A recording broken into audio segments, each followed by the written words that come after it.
Hello friends, welcome back to a new video of code with Patel. तो friends, आज से हम स्टार्ट करने जा रहे हैं एक जावा का फुल कोर्स, जिसमें आपको मैं एक जावा बेसिक से लेके जावा एडवांस तक पूरी की पूरी सारी के सारी चीज़ें और कॉन्सेप्ट क्लियर करवाऊंगा एक इजी वे में फ्रेंड्स। तो फ्रेंड्स, मैं जावा का आपको हर एक कॉन्सेप्ट इतना इजी वे से आपको एक्सप्लेन करूंगा, तो आपको एक बार में ही उसको समझ में आ जाएगा और उसका इम्प्लीमेंटेशन भी आ जाएगा फ्रेंड्स। तो इतना इजी वे में मैं आपको बेसिक से लेके एडवांस तक मैं सिखाने वाला हूँ फ्रेंड्स। और लाइन टू लाइन चीज़ें मैं आपको पहले सिखाऊंगा, पहले थोड़ी थियरी भी सिखाऊंगा, प्रैक्टिकल्स भी सिखाऊंगा, जिससे कि आपका जावा का जो बेसिक कॉन्सेप्ट है वो पूरा क्लियर हो जाए फ्रेंड्स। तो फ्रेंड्स, इस यहाँ पे हम इस कोर्स में ना मेरे पर्सनल नोट्स है जो मैंने कॉलेज टाइम में बनाए हैं, वो सारे आपको शेयर करूंगा। और कॉलेज टाइम में मैं कैसे सारी चीज़ें याद रखता था इजी वे में और इसको कैसे इम्प्लीमेंट करता था फ्रेंड्स। हमको कोई भी चीज़ गोखनी नहीं है, उसको समझनी है। तो आप जैसे ही समझ जाओगे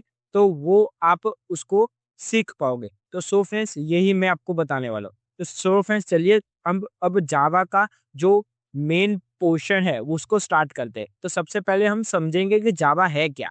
जावा को सीखना है, पर जावा सीखने से पहले जावा क्या है वो तो हमको पहले पता होना चाहिए। तो ये हमारी मेरी जो पर्सनल नोट है वो आपको शेयर कर रहा हूँ फ्रेंड्स। तो सबसे पहले जावा क्या है। जावा एक class based and general purpose object oriented language है।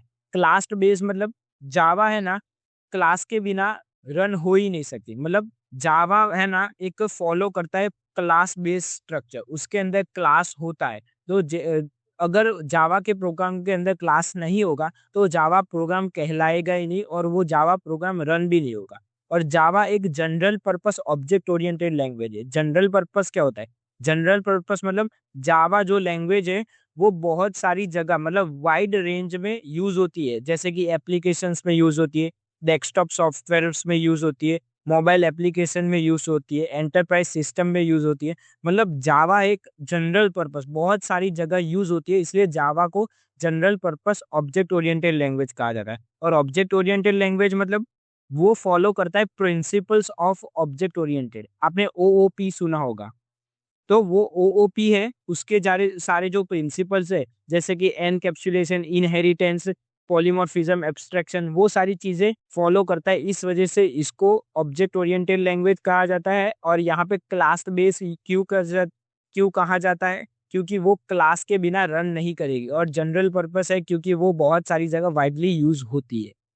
अब आता है Java program write once run anywhere. मतलब जावा का प्रोग्राम हमको एक बार लिखना है और रन कहीं भी कर सकते हैं। JVM सुना होगा, जावा वर्चुअल मशीन। JDK भी सुना होगा आपने, जावा डेवलपमेंट की किट, जावा डेवलपमेंट किट। और JRE भी सुना होगा, जावा रन टाइम एनवायरनमेंट। तो फ्रेंड्स, ये सारे जो टूल होते हैं, हमको जावा का जो प्रोग्राम है वो एक ही बार लिखना है और कहीं भी हम रन कर सकते हैं। जैसे कि हमने विंडोज में हमने जावा का एक प्रोग्राम लिखा, उसको लिनक्स में भी रन कर सकते हैं, मैक में भी रन कर सकते हैं।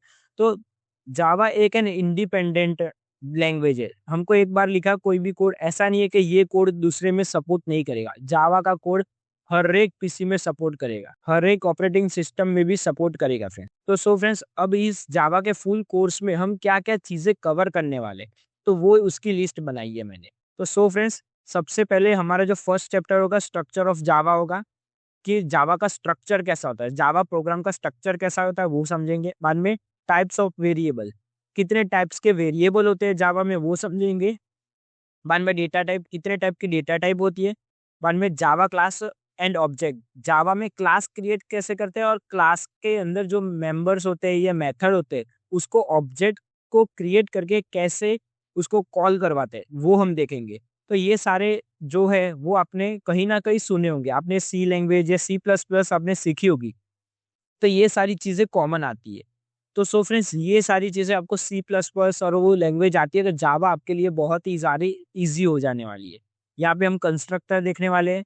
बाद में मेथड ओवरलोडिंग क्या होता है।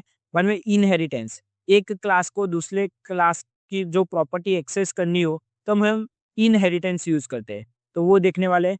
बाद में फाइनल क्लास और मेथड और variable, final class method variable क्या होता है वो देखने वाले हैं। बाद में इंटरफेस एक कीवर्ड है, उसको कैसे रन करना है वो हम देखने वाले हैं, इंटरफेस देखने वाले हैं। बाद में हम एब्स्ट्रैक्ट देखने वाले हैं। बाद में जावा में हम पैकेज कैसे क्रिएट कर सकते हैं, उस पैकेज को कैसे इंपोर्ट करना है, तो वो भी हम देखने वाले हैं फ्रेंड्स।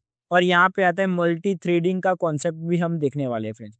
तो इस पूरे जो कोर्स में ना इतनी चीजें हम पढ़ने वाले हैं फ्रेंड्स, स्टेप बाय स्टेप। ये सारी की सारी चीजें जो मैं कवर कर रहा हूँ वो आपको इजी तरीके से मैं आपको सिखाऊंगा, और आपको एक बार ही में ही लर्न हो जाएगा फ्रेंड्स। तो सो फ्रेंड्स, चलिए हम अब डायरेक्ट पार्ट 2 में मिलेंगे। मैंने इस में आपको जावा का इंट्रोडक्शन दिया और हम कौन से टॉपिक कवर करने वाले हैं वो दिया। अब पार्ट 2 में हम स्टार्ट करेंगे स्ट्रक्चर ऑफ जावा। जावा का जो फर्स्ट पार्ट है structure of Java, Java program कैसा होता है, उसका स्ट्रक्चर कैसा होता है, तो वो हम देखने वाले हैं फ्रेंड्स। तो सो फ्रेंड्स, अभी तक आपने हमारे चैनल को सब्सक्राइब नहीं किया तो कर लीजिए फ्रेंड्स। तो थैंक्स फॉर वॉचिंग और मिलते हैं पार्ट 2 में।